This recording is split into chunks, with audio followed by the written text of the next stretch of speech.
नमस्कार दोस्तों। इस पुस्तक के माध्यम से हेमंत सुनीम हमें यह समझाते हैं कि जीवन की चुनौतियां वास्तव में आत्म खोज और आध्यात्मिक जागरूकता के अवसर हो सकते हैं। उनकी शिक्षाएं हमें कठिनाइयों का सामना करने में सहायता करती हैं और हमें मानसिक शांति की ओर ले जाती हैं।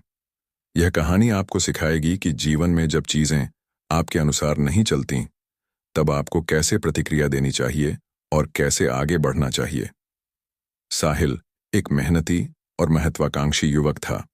वह अपने करियर में सफल होना चाहता था और इसके लिए उसने बहुत मेहनत की। उसने अपनी पढ़ाई पूरी करने के बाद एक बड़ी कंपनी में नौकरी के लिए आवेदन किया, लेकिन उसे नौकरी नहीं मिली। वह बहुत निराश हुआ, लेकिन उसने हार नहीं मानी। उसने सोचा, शायद मुझे और मेहनत करनी चाहिए।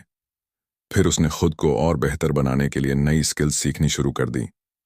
कुछ महीनों बाद उसने फिर से नौकरी के लिए आवेदन किया, लेकिन इस बार भी असफल रहा। अब साहिल टूट चुका था। उसे लगने लगा कि वह कभी सफल नहीं हो पाएगा।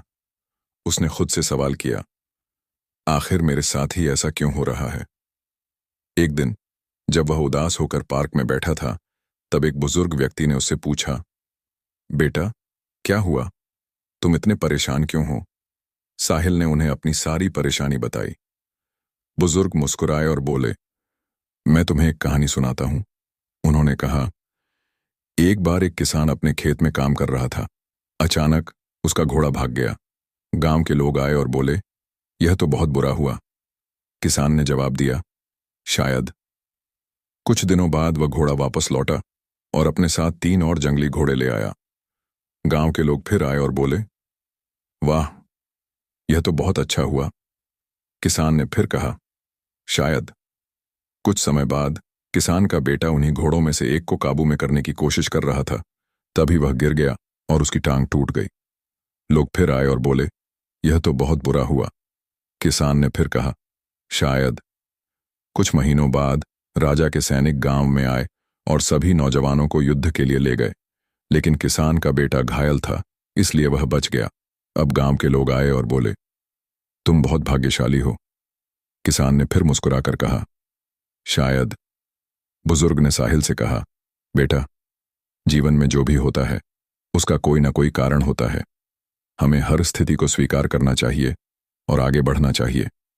तुम्हें अभी जो असफलता मिल रही है, वह शायद तुम्हें किसी बड़े मौके के लिए तैयार कर रही हो। साहिल को यह बात समझ में आ गई। उसने खुद को और बेहतर बनाने की ठानी और मेहनत जारी रखी। कुछ महीनों बाद उसे अपने सपनों की नौकरी मिल गई। अब वह समझ गया था कि जब चीजें हमारे अनुसार नहीं होती, तो हमें धैर्य रखना चाहिए और मेहनत जारी रखनी चाहिए। जीवन में हर घटना का कोई कारण होता है। असफलता हमेशा बुरी नहीं होती, वह हमें कुछ नया सिखाने आती है। हमें हर परिस्थिति को स्वीकार करके आगे बढ़ना चाहिए। कठिनाइयां हमें मजबूत बनाती हैं और बड़े अवसरों के लिए तैयार करती हैं। अगर आपको यह कहानी पसंद आई तो इसे अपने दोस्तों के साथ शेयर करें और याद रखें, जब चीजें आपके हिसाब से न हों, तब भी उम्मीद मत छोड़ें।